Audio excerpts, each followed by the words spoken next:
Well, hello and welcome to another edition of Lanark County Confidential. I'm your host, Mike Lynch Staunton, and you're listening to Lanark County Confidential, coming to you on WRVO Radio Network, a division of Reno Viola Outdoors. WRVO is the newest and most progressive internet radio network, and our mission is to bring you talk radio about fishing and the outdoors with a mix of information and entertainment. Go to Reno Viola Outdoors to find this show and others about the outdoors and fishing. Again, I'm your host, Mike Lynch Staunton, and this is episode 15, and it's called Jigs, But I Can't Dance. And I gotta say, not only is it called Jigs, But I Can't Dance, but I really don't like technology. Well, actually I do, but I don't. You push one button I should have never pressed close. Anyways, my last show I just lost because I pressed the wrong button. Oh boy. That's what happens with two things when they're tired. So anyways, jigs. I love to throw a jig.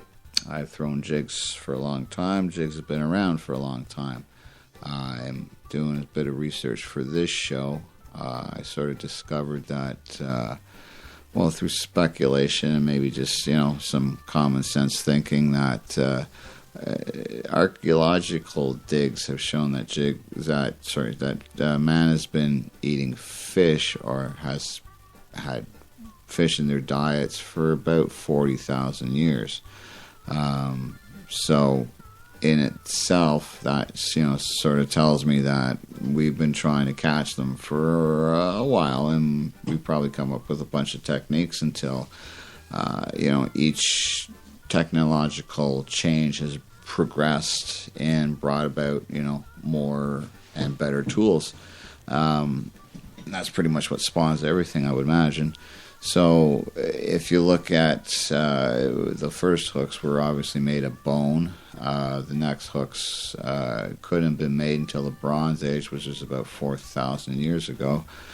So if we speculate from that, jigs probably came in around when they could figure out how to make line. And you could make a metal hook, and you could put lead on it as well too. So let's go 3,000 years or something like that. One thing that I did find was that they showed recreational fishing started in around the 1490s, 1400, 1500, 1490s to 1500. So,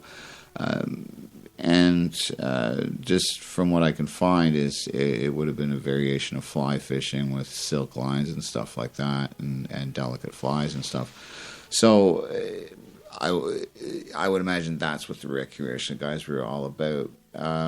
So that probably may have spawned another bunch of guys sitting back and saying, well, let's figure out how I can catch fish more effectively, and fish are on the bottom at times rather than on the top, and so let's figure a way of getting our bait or our lure down to the bottom and catch them on the bottom. And I think that's probably how the jig evolved. Anyways, I don't know, but it makes sense to me. So and being that basically it's just a chunk of lead molded onto a hook, you can have as many variations of that head that you can think of. Thus the wide variety of jig heads out there, anywhere from football, mushroom, ball head, archy, I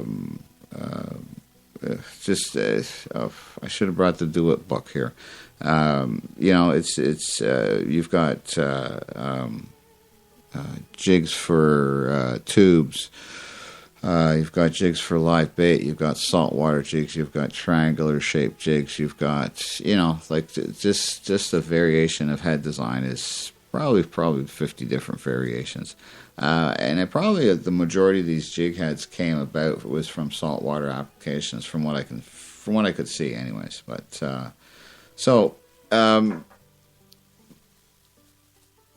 instead of talking about all jigs, I'm going to talk basically about flipping jigs. Well, the type of fishing that I like to do. Like, I like to throw jigs. It doesn't matter for walleye and stuff like that. But if you asked me, Michael, what's your favorite way to fish?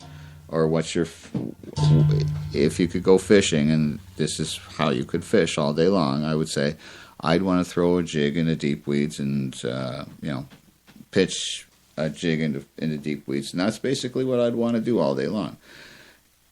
And in doing that, I would utilize two of my more favorite presentations using jigs, and one being a Gambler Ninja jig, and the other being a Picasso Spider jig, also a Picasso football jig.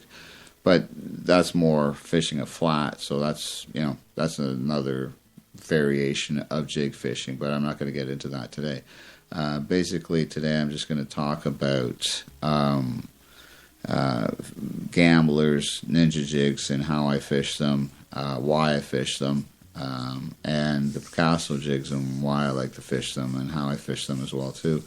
And in that, I hope you'll understand that the one has an application that works well, as opposed to when the other one's not working, type thing. So one I consider a bit more finesse than the other. Not saying that a spider jig isn't finesse, but the difference between when I'm throwing a spider jig and when I'm throwing a ninja jig is the fact that a spider jig, like I say, has the rattle. So at times that can be finesse as well too, because I've sat there and I've sat with that spider jig and rattled it for about 30 seconds to a minute at times just to call the fish in. So, but I'm thinking more on the fall as far as reaction wise, because usually with the spider jig I'm throwing, it's a bit lighter. I usually throw 3/8 to half ounce. I'll throw 3/4, but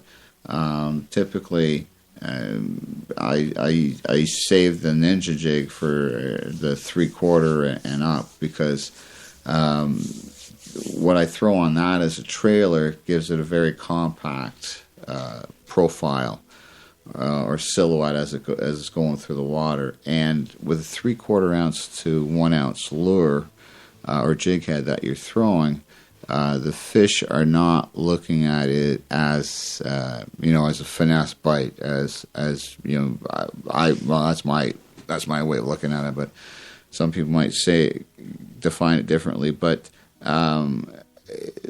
the quickness of which a 3/4 ounce jig with say a Yamamoto creature on it, or how I do it now is I'll dress it with a Gambler skirt, and then I'll put one of their twin tails on it, and like I say, that makes a very small profile, so it's not going to displace a lot of water.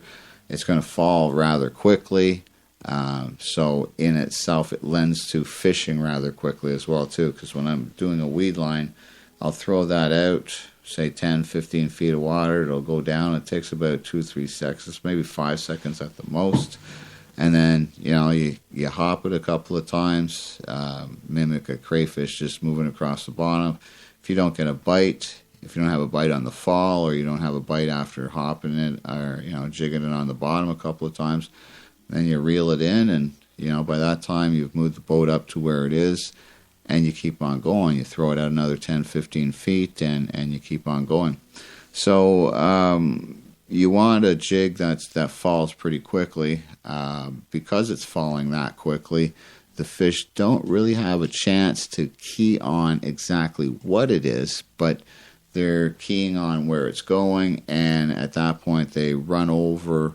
And typically what I find on weed lines is because there's more than one fish there when you do find them, because that's typically what they have a tendency to do, is they have a tendency to school up on deeper weed lines, on deeper structure, there's a bit more competition. So they have a tendency of just nailing it without even thinking about it, or as a reaction, they strike at it. So, like I say, if they don't hit it on the fall, then it doesn't happen much more afterwards. But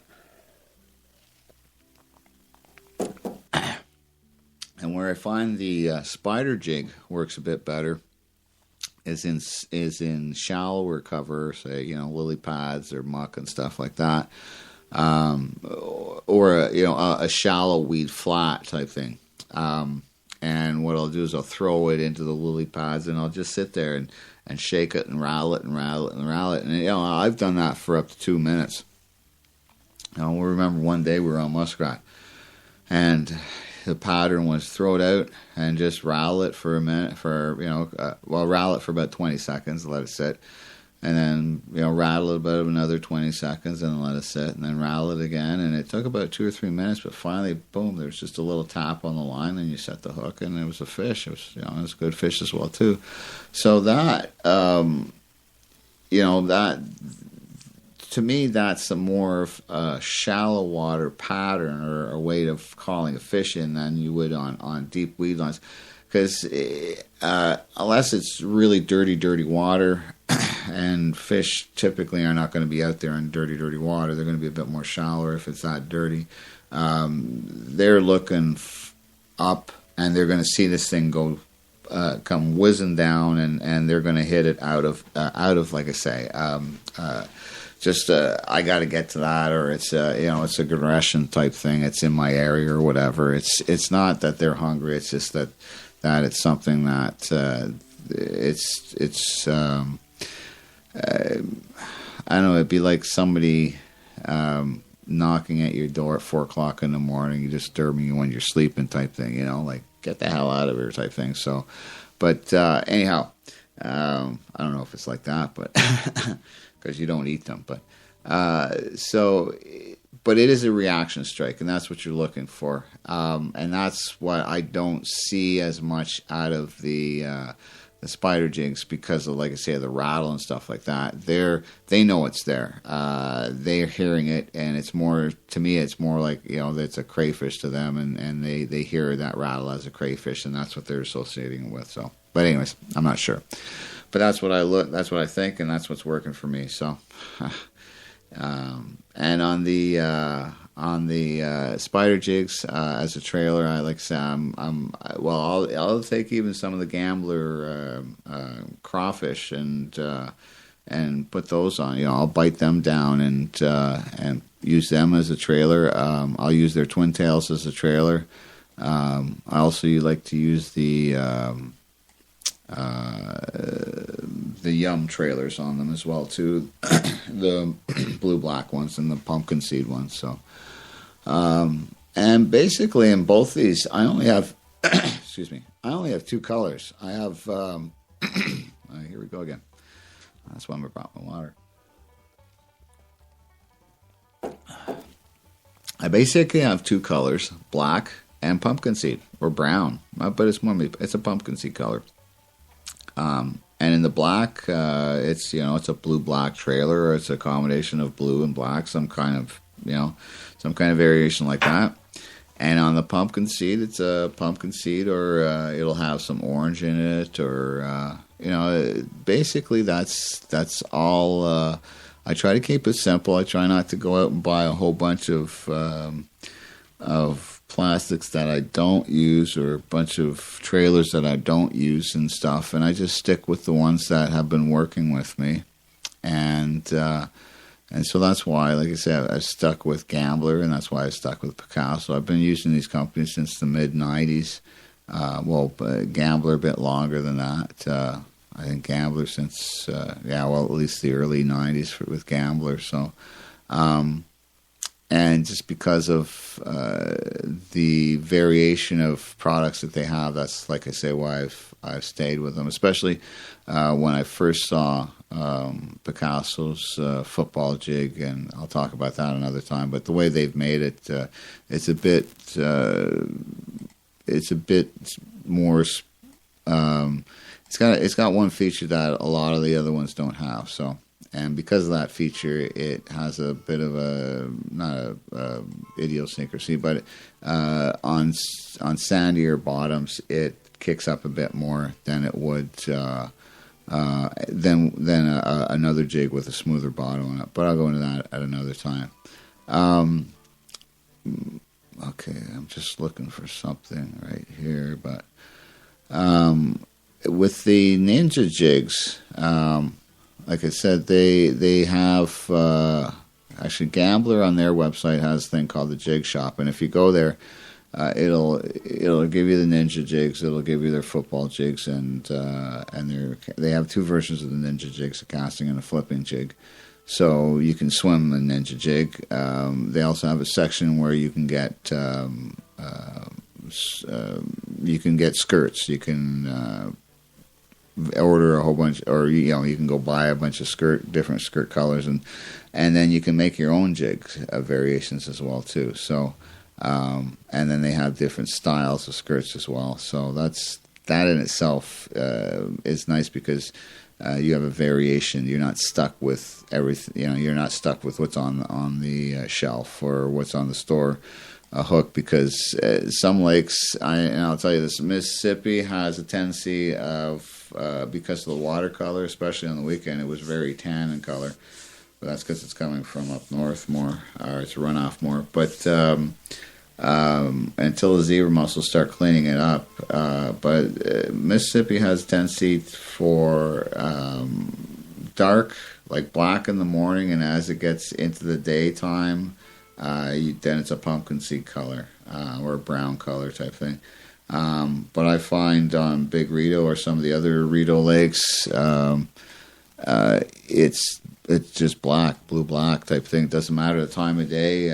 I might throw a different color, just if I go back to the same area, just as a variation. I did have an instance on New Bear there a few years ago where they missed the Ninja jig, and we came back 15 minutes later, and I threw a Picasso jig in, and she came up and she chewed up on that. So.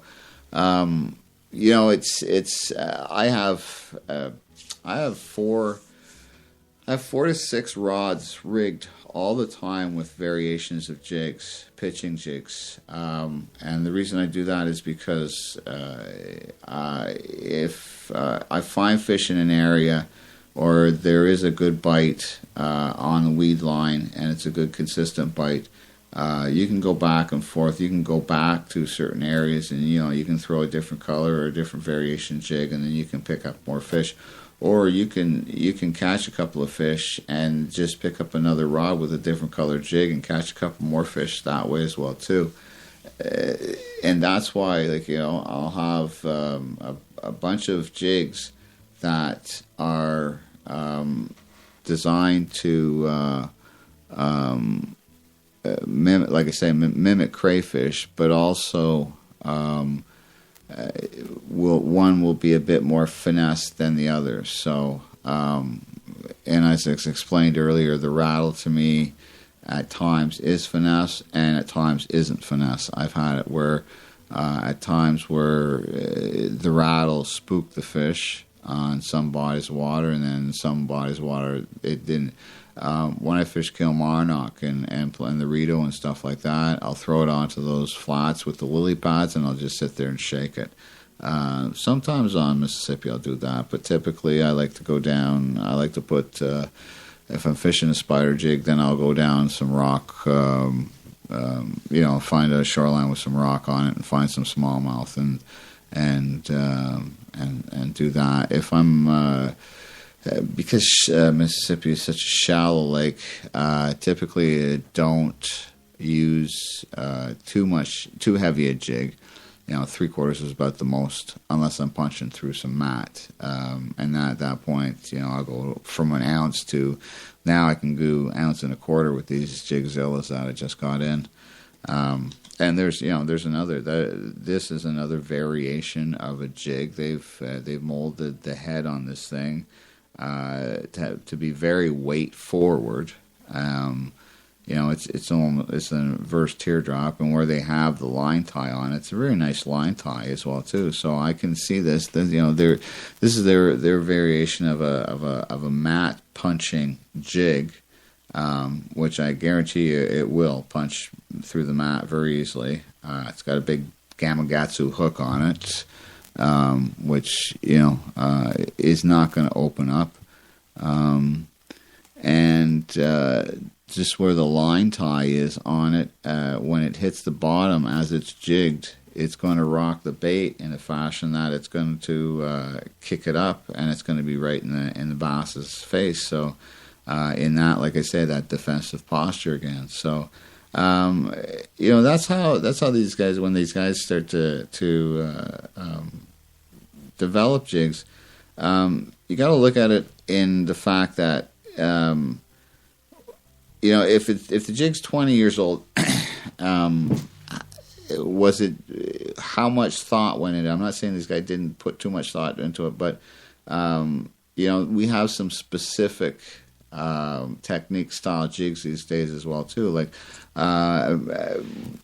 20 years ago, I was throwing what were called slider jigs for smallmouth. These worked incredibly well, but they just sort of went out of fashion with a bunch of people. So I just lost the ability, number one, to find them.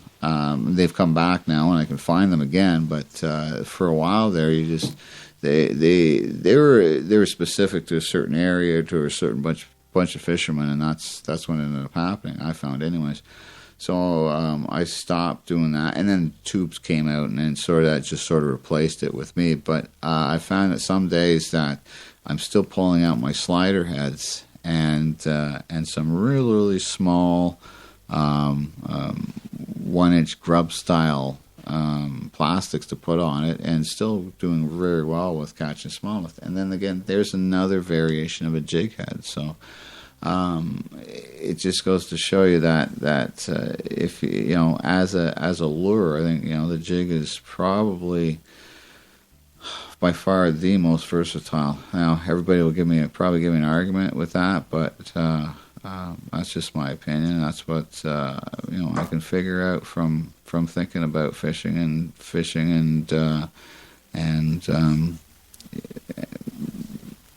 and if I was around 4,000 years ago and I wanted to fish, what would I do? That's why I came up with that idea. So anyways, some of the things I think about.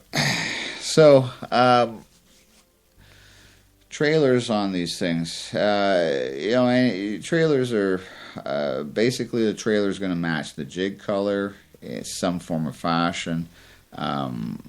Do I throw off-color jigs like white jigs and stuff like that? I don't know. I saw that the other day. I was watching Major League Fishing, and here's Kevin Van Dam with a swim jig, and it's white. So, am I going to try it? Of course I am going to try it. Do I have some swim jigs? Of course I have some swim jigs.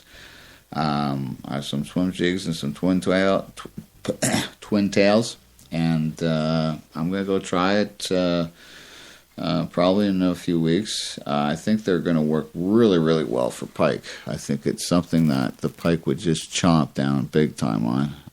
Not so much walleye, because, but we'll see. Anyways, can't go fishing for bass yet, so I'm going to have to wait on that. But just at this point, I'm going to do a little. I've been talking to a few guys in the area. They were fishing Mississippi over the last couple of weeks, and a couple of the other lakes, and it's sort of come to not to my attention, but both times that I went out on Mississippi over the last couple of weeks, didn't do well on walleye at all. So when I heard from these guys and they said, that they did well on walleye, it was sort of, oh, cool. That's at least somebody's catching something out there.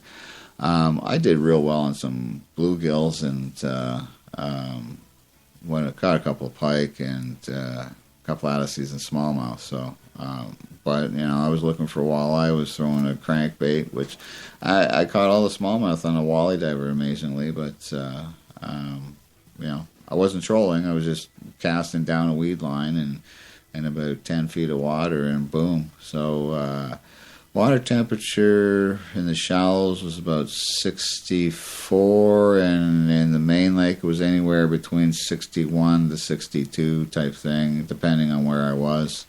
I was surprised at the variation in water temperatures, and the water is up on Mississippi, so it's sort of, it's a bit, it's beautiful. It's nice because the water's up. You can get in and out real easy and stuff like that. But I think it's going to be another week or so before things maybe stabilize and some weed lines start to grow a bit thicker and stuff like that. I didn't find anything really robust or and I hit about 15 different spots. Some that are really pretty consistent, and it was only on one deep rock point that I got a couple of hits, but they were walleye. You could feel that little dum dum dum type thing. So I knew it was a walleye. But again, I was throwing a jig with a twin tail on it, so I wasn't throwing what I should have been, obviously. When next time I'm going to go out, I'm going to make sure I have worm on, because that was pretty much the common denominator between what both guys said to me. One guy was on a worm harness down deep, and the other guy was down deep as well too. They were both on flats, but one was presenting it on a worm harness, and the other guy was presenting it on a jig. So, but the common denominator were worms. So.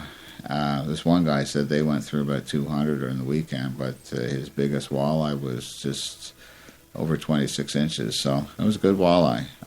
But again, like I said, he was deep. So, and it just goes to show that sometimes when we get stubborn, and especially me, when I get something in my head, I should have known better. I should have gone out with some worms, because in fishing walleye before, earlier in the season especially, it had been raining.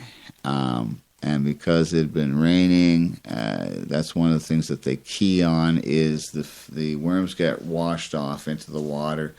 So they will actually be keying on worms at this time of year rather than a mayfly hatch or something like that. So I saw no evidence of a mayfly hatch, so I've got to believe that they're keying on worms.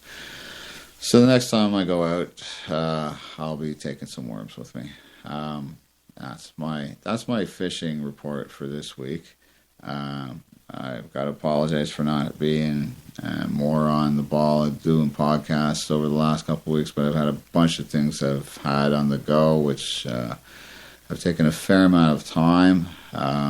The next few shows, I got one really good one coming up on some of the bass tournament guys that man, they really blow me away. Anyways, being a bass tournament guy myself, at times I have some unfair understanding of what they can go through, but at other times I don't know what happens. I think some of them are just, who knows? But we'll get into that on the next show. But I'd like to thank you for listening to this show. Hopefully I wasn't too incoherent, because I had to do 2 back-to-back. Next time, after I make sure I push the right button this time and I don't push the wrong button. But I enjoy talking about jig fishing. I enjoy especially talking about fishing deep weed lines and stuff like that, only because to me it's been a consistent way of catching fish, and at times very, very fun.